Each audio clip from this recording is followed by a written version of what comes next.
Habari Pioneers, mimi ni Dr. Nicholas Kokales. Na mimi ni Dr. Chengdiao Fan.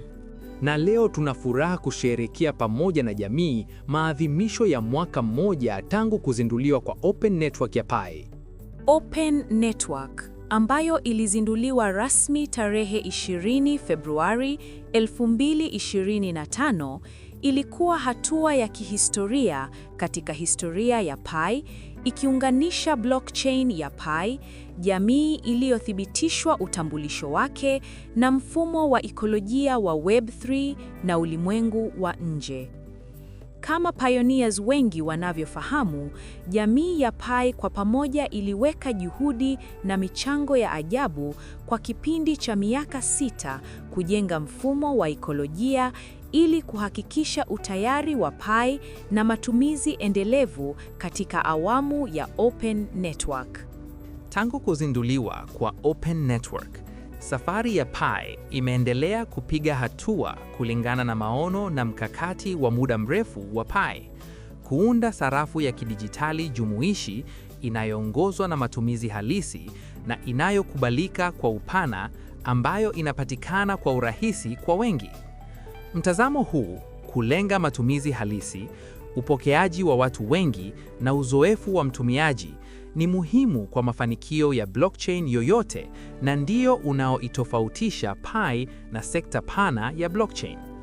Katika mwaka mmoja uliopita pekee, kumekuwa na maendeleo makubwa katika shughuli za mfumo wa ekolojia wa Pi, mipango na zana za maendeleo ya programi, pamoja na uzinduzi wa matumizi mapya ya bidhaa na majukwaa kwa ubunifu mkubwa.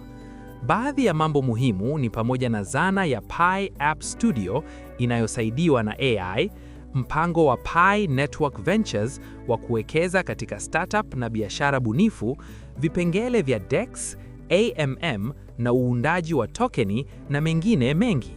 Katika mwaka ujao, Pi italenga kupanua programu na fursa za kuunda matumizi halisi, kuoanisha zana za Web3 na uundaji wa ubunifu, kutatua changamoto za msingi kama vile utambulisho wa kidijitali kwa ajili ya kuunganisha kripto na ulimwengu halisi, uingilianaji kati ya mifumo, kuboresha uzoefu wa mtumiaji na kuwezesha ushiriki wenye maana zaidi katika mfumo mzima wa ekolojia. Pi inaendelea kuboresha zana na uzoefu unaorahisisha kwa watengenezaji, biashara na pioneers kujenga, kushiriki na kuunda, huku ikipanua matumizi ya Pi. Hivi ndivyo Pi inavyoendelea kubadilisha maono yake ya muda mrefu kuwa uhalisia wa maisha na kutimiza ahadi halisi ya blockchain na Web3. Sasa, hebu tuzame kwa undani zaidi. Nicholas na mimi tutajibu mfululizo wa maswali yatakayochambua zaidi mkakati na mwelekeo wa Pi tangu Open Network na kuelekea mbele, na yataipa jamii ya pioneer ufahamu mpya zaidi kuhusu kinachofanyika. Kwa nini Pi inaonekana tofauti sana na blockchain nyingine? Kwa nini matumizi halisi ni muhimu? Pi inaonekana tofauti na blockchain nyingine kwa sababu Pi ni tofauti. Wakati Open Network ilipozinduliwa mwaka mmoja uliopita, nilielezea Pi kama isiyofuata mkondo wa kawaida, na hilo bado ni kweli. Pi inajitofautisha kwa njia kadhaa za msingi. Pi haikuwahi kufanya ICO. Pi ni bure kuchimbwa kwa ajili ya upatikanaji kwa wote. Ni ya kuanzia kwenye simu. Blockchain ya mainnet ya Pi imekamilika kwa KYC. Pi ina makumi ya mamilioni ya watumiaji waliothibitishwa kimataifa, na tangu mwanzo kabisa Pi imeweka msisitizo kwenye matumizi halisi. Katika jamii pana ya kripto yenye maelfu ya sarafu za kidijitali na mali za kidijitali, biashara ya ubadilishanaji ni jambo linalopewa kipaumbele kikubwa bila kuepukika. Mifumo ya biashara yenyewe, DeFi, ukwasi, miundombinu ya soko ni maeneo muhimu ya ubunifu. Lakini zaidi ya jinsi biashara inavyofanyika, kuna swali la msingi zaidi. Watu wanabadilisha nini hasa? Tatizo ambalo Pi ililenga kulitatua si tu kama biashara inawezekana au inaweza kufanyika kwa ufanisi kiasi gani, bali ni tatizo gumu zaidi la nini kinapaswa kubadilishwa. Kama ingekuwa ni swala la kuwezesha biashara tu, ungeweza kutoa idadi kubwa ya tokeni bandia au zisizo na maana, kama nyingi tunazoziona hata kwenye testnets, na biashara ingeanza mara moja. Kiasi cha miamala kingeweza kuwa kikubwa, mradi tu watu wanashiriki. Lakini kama tokeni hizo haziwakilishi kitu chochote halisi, kuna maana gani? Tatizo gumu ni kubaini jinsi tokeni zinavyotumika katika matumizi halisi ya ulimwengu halisi, katika biashara inayohusisha bidhaa na huduma halisi, au jinsi zinavyoweza kutumika kushiriki kwa maana katika michakato ya biashara na uzalishaji. Hapo ndipo matumizi halisi yanapokuja. Kihistoria, Pi imeweka msisitizo katika kutumia Pi kwa bidhaa na huduma halisi katika biashara za ndani na katika program za Pi ndani ya Pi browser, kuanzia biashara mtandaoni na michezo hadi program za kijamii na elimu. Whether ni Pi yenyewe au tokeni za mfumo wa ekolojia zilizojengwa juu ya Pi, tokeni za matumizi zinahitaji kuunganishwa ndani ya bidhaa mahususi na mtiririko halisi wa matumizi, si tu katika mifumo ya kifedha ya kinadharia. Matumizi halisi pia yanaunganishwa na msisitizo wa Pi kwenye uthibitishaji wa utambulisho wa KYC. Mtandao wa Pi uliokamilika kwa KYC ulikuwa msingi katika kuandaa blockchain kwa ajili ya mali za ulimwengu halisi na michakato ya uzalishaji. Watu wakati mwingine huuliza kwa nini programu zilizoshinda hackathon za Pi zinaonekana tofauti sana na miradi ya kawaida ya crypto, kama programu za uchumba au majukwaa ya biashara mtandaoni badala ya bidhaa za DeFi pekee.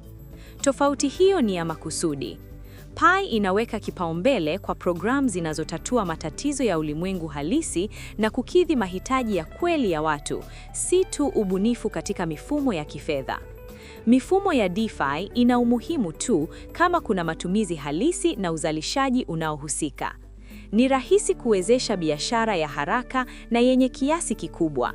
Ni vigumu zaidi kuwezesha token zitumike ndani ya bidhaa halisi zinazounga mkono ubunifu na shughuli za kiuchumi za ulimwengu halisi. Lakini njia hiyo ngumu inastahili kuchukuliwa.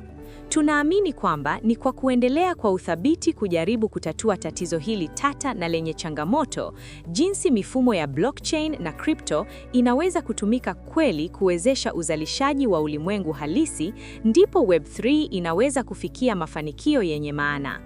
Njia hii inaweza kuchukua muda zaidi, uvumilivu zaidi, na inaweza kuonekana tofauti. Lakini hii ndiyo njia ambayo Pi imeichagua tangu siku ya kwanza, na ni njia ambayo sekta pana ya crypto hatimaye itahitaji kuichukua ili kushinda changamoto zake yenyewe. Falsafa hii inarudi hadi kwenye muundo wa awali wa Pi. Pi iliundwa iweze kupatikana bure, ikiruhusu mtu yeyote kuchimba bila vizuizi vya kifedha au gharama za moja kwa moja kutoka mfukoni. Muundo huo haukuruhusu tu usambazaji mpana na ujumuishaji, bali pia uliwezesha mtandao na washiriki wote ndani ya mtandao kuwa na uvumilivu wa kushiriki katika kazi ngumu inayohitajika kuanzisha mfumo wa ekolojia unaofanya kazi kikamilifu na unaojengwa juu ya matumizi halisi. Tayari kuna sarafu nyingi za kidijitali zinazochukua njia nyingine. Kwa nini tusijaribu njia hii na Pi bure? Kwa sasa, mtandao unafanya kazi gani? Bila shaka, mtandao utaendelea na kazi za jumla ambazo ni muhimu kwa pioneers kama vile KYC na uhamishaji, na kwa watengenezaji kama vile kuboresha na kupanua zana zinazowawezesha kujenga kwa urahisi zaidi juu ya Pi, pamoja na mipango mbalimbali inayolenga kuwezesha matumizi zaidi ya Pi. KYC na uhamishaji bado ni kipaumbele cha juu. Tunaongeza kasi ya mchakato wa KYC, tunafungua watumiaji zaidi waliokuwa wamekwama, tunaongeza kasi kupitia ujumuishaji zaidi wa AI katika mchakato wa KYC, na tunaendelea na uhamishaji pamoja na kuwezesha uhamishaji wa pili ili pioneers wengi zaidi waweze kushiriki kikamilifu katika mfumo wa ekolojia wa mainnet. Pia tuko kwenye ratiba ya kuanzisha zawadi za wakaguzi wa KYC katika robo hii kwa njia salama na inayoweza kupanuka. Kwa upande wa zana na msaada kwa watengenezaji, tunawaunga mkono watengenezaji, tunapunguza vizuizi vya kujenga juu ya Pi kupitia uboreshaji wa zana na ujumuishaji rahisi zaidi, ikiwemo zana mpya kama mipangilio ya malipo ya Pi iliyo haraka zaidi, pamoja na msaada endelevu kusaidia watengenezaji kuzindua na kupanua matumizi halisi. AI na uundaji wa matumizi halisi pia ni muhimu. Tunapanua App Studio kwa upatikanaji mpana zaidi, ujumuishaji mpya wa malipo na uwezo wa kina zaidi wa AI kusaidia programu kuhama kutoka wazo hadi uzalishaji kwa haraka zaidi. Katika ngazi ya mtandao, tunaendelea na kazi juu ya nodes, maboresho ya itifaki na vipengele kama utendaji wa DEX na mabwawa ya ukwasi, yote kwa ajili ya kusaidia programu na shughuli halisi zinazoweza kutumika juu ya Pi. Pi Network Ventures inaendelea kuwekeza katika startup na biashara katika hatua na sekta mbalimbali kwa lengo la kuendeleza matumizi halisi na uzalishaji katika Pi Network. Mwisho, Pi Network inaendelea kujitolea kuunga mkono na kukuza jamii imara kupitia matukio kama Pi Day, Hackathon, biashara za ndani na mengine mengi, pamoja na elimu na mawasiliano endelevu kuhusu mwelekeo, bidhaa, vipengele, mafanikio na mfumo wa ekolojia wa Pi. Tokeni za mfumo wa ekolojia wa Pi ni nini na fikra za muundo wake ni zipi katika mainnet? Token za mfumo wa ekolojia wa Pi ni token zinazoundwa na jamii na kutolewa juu ya Pi. Kama wengi wenu mnavyojua, token za mfumo wa ekolojia tayari zimetolewa kwenye testnet na tunakamilisha utekelezaji wake kwenye mainnet. Ingawa teknolojia na bidhaa ni muhimu waziwazi, tunaamini kwamba jambo muhimu zaidi katika mainnet litakuwa ni muundo wake. Kama nilivyotaja katika hotuba yangu ya hivi karibuni ya Token 2049, uwezo wa kutoa token ni nguvu muhimu ya kipekee ya Web3. Lakini tatizo la msingi katika eneo pana la crypto ni kutokuwiana kati ya muundo wa token na ubunifu halisi. Token kwenye mitandao mingi mingine ya crypto hufanya kazi hasa kama zana za kukusanya mtaji. Hivyo basi, licha ya mbinu hiyo, miradi mingi kati ya hiyo mara nyingi hushindwa kutoa matumizi halisi yenye maana na ubunifu. Tunaona hili kama tatizo la kimuundo. Lakini suluhisho ni nini? Token zinaweza kutumika kwa nini hasa kutoka mtazamo wa biashara? Na kama waanzilishi wa startup na biashara hawawezi kutumia tokeni hasa kwa ajili ya kukusanya mtaji, kwa nini watoe na kuendesha tokeni kabisa, ukizingatia juhudi kubwa inayohitajika kufanya hivyo? Hapa ndipo Pi ipo katika nafasi ya kipekee ya kutoa jibu tofauti. Mbinu ya Pi ni kuunganisha tokeni za crypto moja kwa moja katika mchakato wa mageuzi wa bidhaa na ubunifu. Pi inahamasisha na kusisitiza kwa nguvu kuzingatia matumizi halisi, kwa sababu matumizi halisi huwezesha uthabiti wa muda mrefu, uendelevu na mafanikio ya mradi wowote wa blockchain. Pi yenyewe ni tokeni ya matumizi halisi, na tokeni za mfumo wa ekolojia juu ya Pi pia zinahimizwa kuzingatia na kutumika kwa matumizi halisi. Ingawa aina nyingi za tokeni zinaweza kutolewa juu ya blockchain, programu za uzinduzi za sasa za Pi zinahamasisha kwa makusudi muundo mpya kabisa unaojengwa juu ya rasilimali na miundombinu iliyopo ya Pi, tokeni za matumizi halisi zilizoundwa kwa ajili ya upatikanaji wa watumiaji. Tokeni kwa ajili ya upatikanaji wa watumiaji kupitia programu za uzinduzi za Pi zinamaanisha kwamba miradi inatoa tokeni ili kukidhi hitaji la kupata watumiaji kwa bidhaa zao na kuunganisha tokeni hizi kwa matumizi halisi ndani ya bidhaa zao. Watumiaji wanapata fursa ya kufikia tokeni hizi kupitia programu za uzinduzi na kisha wanaweza kuzitumia ndani ya bidhaa.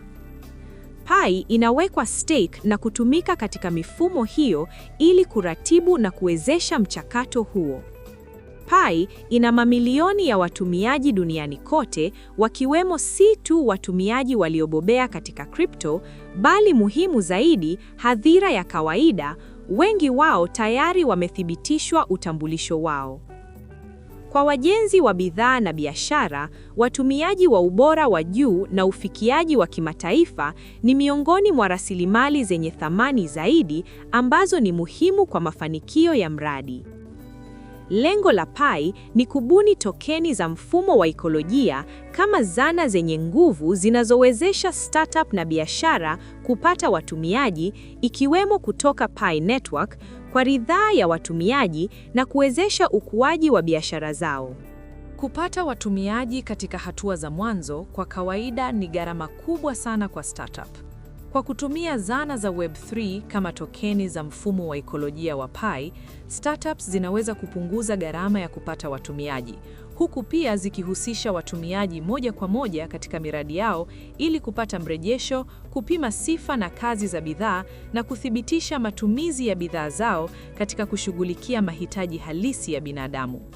Watumiaji waliopatikana pia husaidia kuzifanya biashara kuwajibika kwa huduma wanazotoa kwa kuendelea. Kama bidhaa yao haitadumisha matumizi halisi, bora na ushiriki, watumiaji wanaweza kuishia kuondoka kwenye bidhaa zao. Upatikanaji wa watumiaji kwa njia ya asili na kuwahifadhi ni mifumo ya asili inayohamasisha miradi kuunda na kutoa huduma zenye manufaa, jambo linaloendana na dhamira ya awali, bidhaa halisi zenye ubunifu. Kwa upande mwingine, kutoka mtazamo wa watumiaji, watakuwa na uhuru wao wa kujiunga na kutumia bidhaa mbalimbali kama walivyokuwa wakifanya katika Web2, tofauti ikiwa ni kwamba wanaweza kufikia tokeni ya matumizi halisi iliyotolewa na miradi kupitia programu za uzinduzi wa Pi, DEX na AMM na kutumia tokeni hizo ndani ya bidhaa za mradi husika. Kwa njia hii, tunaamini kwamba muundo huu unaweza kuanisha vyema uwezo wa kipekee wa Web3, kama vile utoaji wa tokeni na kuunga mkono bidhaa bunifu.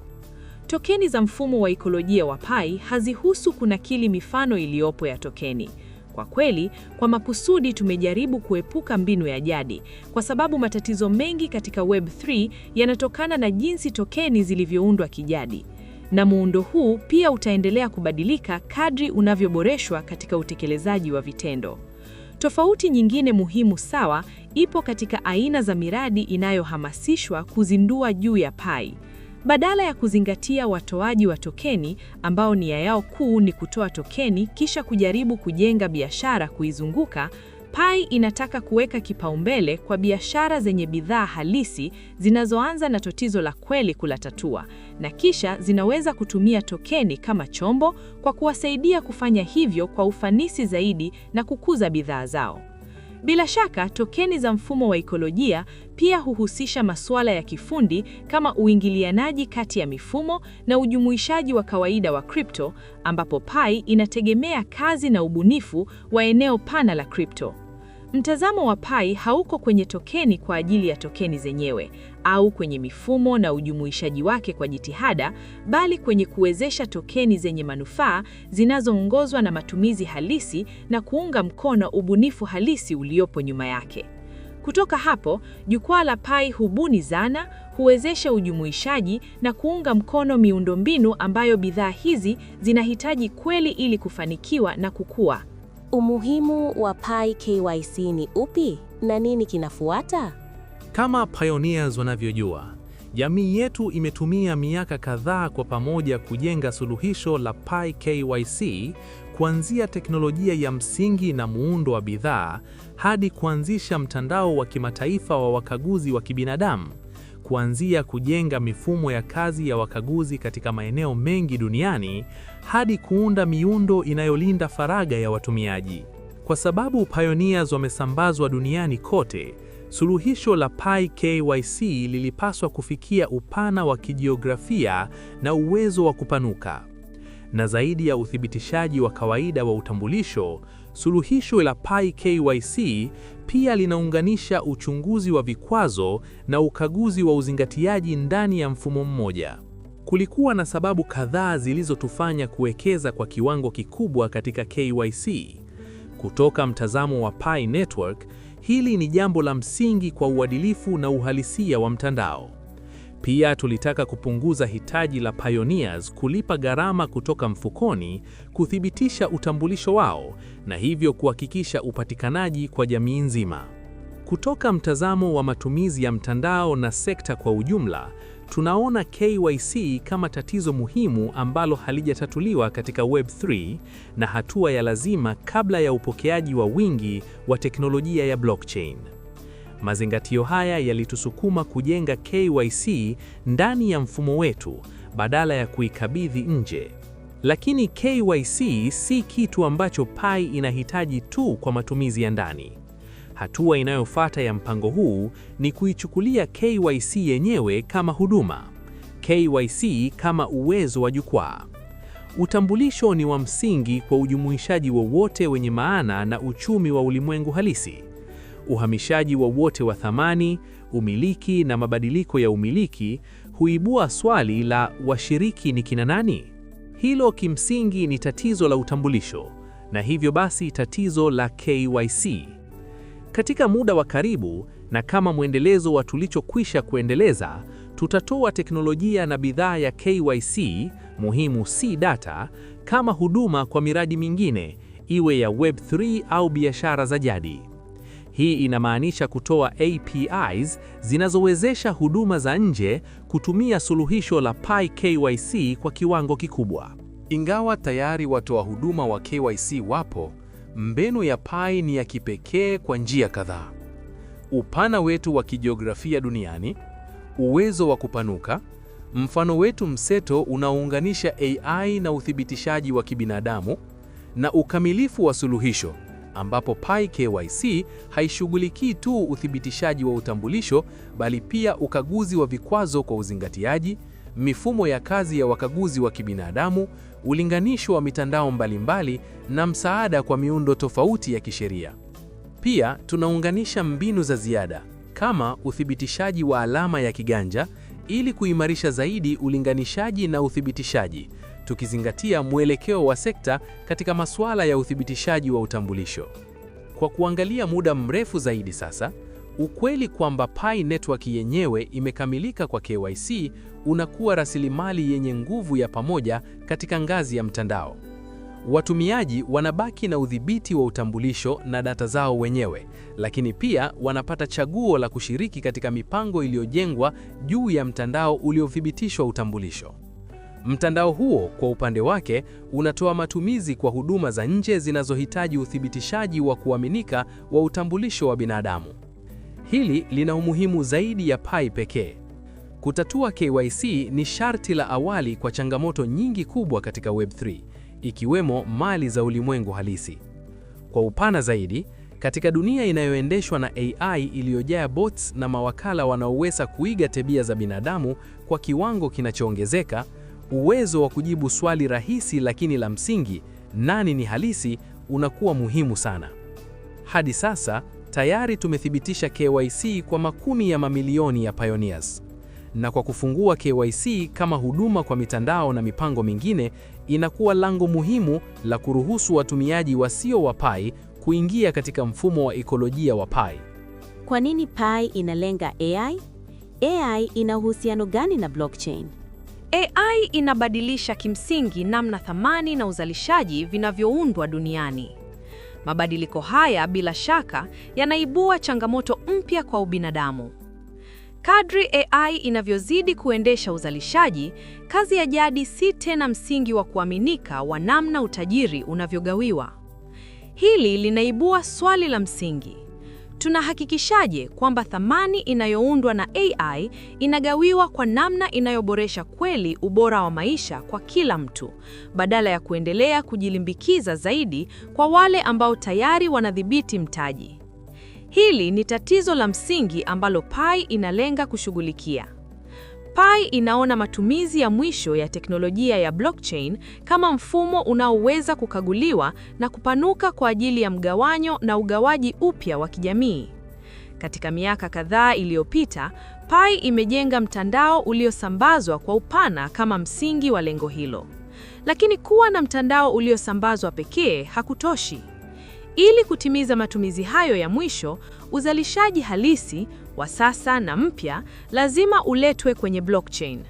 Kufanya hivyo kuna changamoto kubwa. Kwa aina zilizopo za uzalishaji, mojawapo ya vikwazo vikubwa ni utambulisho. Utambulisho uliothibitishwa na umiliki uliothibitishwa. Haya ni masharti ya awali kwa uzalishaji mkubwa wa ulimwengu halisi kuhamia kwenye blockchain. Pi Network imewekeza kwa kiwango kikubwa katika kutatua tatizo hili kupitia suluhisho lake la KYC linalowezesha uthibitishaji wa utambulisho kwa kiwango cha kimataifa na kutoa msingi wa ushiriki wa kuaminika katika shughuli za kiuchumi kwenye blockchain. Linapokuja suala la uzalishaji mpya, picha ni wazi. Kizazi kijacho cha program karibu hakika kitakuwa kinaendeshwa na AI au kitazaliwa kiasili na AI. Hivyo, safu ya program za AI bado iko katika hatua za mwanzo. Leo, mwingiliano mwingi wa watumiaji na AI bado unazingatia chatbots, ingawa sekta ya AI inajaribu kiakilifu program tajiri zaidi, aina mpya ya mitandao ya kijamii, zana za uzalishaji na mifumo ya kazi inayosaidiwa na AI. Leo, mwingiliano mwingi wa watumiaji na AI bado unazingatia chatbots, ingawa sekta ya AI inajaribu kikamilifu programu tajiri zaidi, aina mpya za mitandao ya kijamii, zana za uzalishaji na mifumo ya kazi inayosaidiwa na AI. Katika muda mfupi hadi wakati, mtazamo wa Pi katika makutano ya AI na blockchain ni safu ya programu za AI. Pi App Studio inatumia AI kuwezesha uundaji wa programu, maktaba rahisi za watengenezaji na zana ambazo zimekusudiwa kuwezesha ujumuishaji rahisi kwa wajenzi wa AI wa upande wa tatu kujenga juu ya Pi. Katika ngazi ya mkakati, Pi imeunganisha mbinu za kutoka chini kwenda juu na kutoka juu kwenda chini. Juhudi za kutoka chini kwenda juu kama App Studio zinawezesha idadi kubwa ya programu kuundwa, ingawa uwiano wa ishara dhidi ya kelele unaweza kuwa mkubwa. Hili linatarajiwa na linakubalika. Wakati huo huo, Pi inakamilisha hili kwa mkakati wa kutoka juu kwenda chini wenye ishara kubwa kupitia Pi Network Ventures, ambayo huwekeza katika timu zilizochunguzwa kwa makini kila mwaka na kufanya kazi nazo kwa karibu zaidi. Kati ya mikakati hii miwili, kuna mipango ya kati kama hackathon na programu za watengenezaji zinazochanganya juhudi za msingi wa kijamii na mwongozo uliopangwa zaidi. Kwa pamoja, mikakati hii imelenga kuanzisha, kukuza na kupanua mfumo wa ekolojia wenye nguvu ya programu zinazoendeshwa na AI juu ya Pi. Kwa kuangalia mbele zaidi, ushiriki wa Pi katika AI unaenda hadi kwenye miundombinu ya AI yenyewe. Hii inajumuisha kompyuta zilizosambazwa kwa ajili ya mafunzo ya AI, utekelezaji wa utabiri na reinforcement learning. Pi ipo katika nafasi ya kipekee hapa kwa sababu tayari ina mtandao mkubwa wa nodes za kompyuta zaidi ya 350,000 na mtandao wa kimataifa wa washiriki wa kibinadamu waliothibitishwa utambulisho, ambao wanaweza kuchagua kushiriki kutoa mchango halisi wa kibinadamu kwa ajili ya mafunzo ya AI, uainishaji wa data na reinforcement learning, kwa kubadilishana na fidia ya sarafu za kidijitali kutoka kwa wateja wa upande wa tatu. Mafunzo ya AI yaliyosambazwa bado yako katika hatua ya utafiti duniani. Mfumo wa ufunzaji wa AI uliosambazwa unaendana kiasili na mtandao uliosambazwa, na pia unaweza kusaidia kushughulikia baadhi ya vikwazo vya mafunzo ya kati kama vile mipaka ya vituo vya data, mkusanyiko wa matumizi ya nishati na changamoto kama catastrophic forgetting au vikwazo vya hali ya mfumo wa kimataifa. Ingawa changamoto kubwa bado zipo, haya ndiyo hasa matatizo yanayohitaji utafiti endelevu na kujitolea kwa muda mrefu ili kutatuliwa. Tunachunguza kikamilifu kwa nini na jinsi mabadiliko ya kimfumo kutoka mafunzo ya AI yaliyojikita kikamilifu katikati kwenda kwenye mbinu zilizosambazwa zaidi yanaweza kuwa yanawezekana na yenye ufanisi. Kugeuza hili kuwa mchango wenye maana kwenye miundombinu ya AI kunahitaji utafiti wa kina zaidi. Ushiriki wa binadamu pia ni sehemu muhimu. Mtandao wa Pi wa binadamu waliothibitishwa unatoa rasilimali ya kipekee kwa mchango wa kibinadamu unaoweza kupanuka na halisi ndani ya mifumo ya AI, huku fidia ikishughulikiwa kiasili kupitia malipo yanayotegemea blockchain. Kwa pamoja, vipengele hivi, kompyuta zilizosambazwa, mchango wa kibinadamu uliothibitishwa na uratibu unaotegemea blockchain vinatoa mbinu mpya kwa ufunzaji na miundombinu ya AI. Kujaribu kutatua matatizo magumu ya dunia ni juhudi ya muda mrefu kwa yoyote duniani. Inamaanisha kuanza mapema ni muhimu zaidi, kwa sababu chochote chenye ulinzi wa kweli kinahitaji muda kujengwa, iwe ni teknolojia au athari ya mtandao. Kwa mfano, kile ambacho Pi Network imefanikiwa kinachotoa faida za kimkakati na ulinzi ni mfumo wa Pi wa KYC. Ukubwa wake, mitandao ya mamilioni ya binadamu waliothibitishwa, utambulisho, maelfu ya nodes za kompyuta na umakini na ushiriki wa jamii wa kakumi ya milioni, na haya hayakuibuka kwa usiku mmoja. Badala yake, yalichukua miaka kujengwa na juhudi ya jamii nzima ya Pi. Vivyo hivyo, kutoa mchango wenye maana kwenye miundombinu ya AI kupitia mifumo iliyosambazwa ni jambo gumu sana, na ndiyo sababu lazima lichunguzwe mapema na kwa uthabiti kwa muda mrefu. Tunatumai hili limewapa pioneers mtazamo ulio wazi zaidi kuhusu kazi ya Pi, athari yake na mustakabali uliopo mbele. Heri ya maadhimisho ya mwaka mmoja wa Open Network.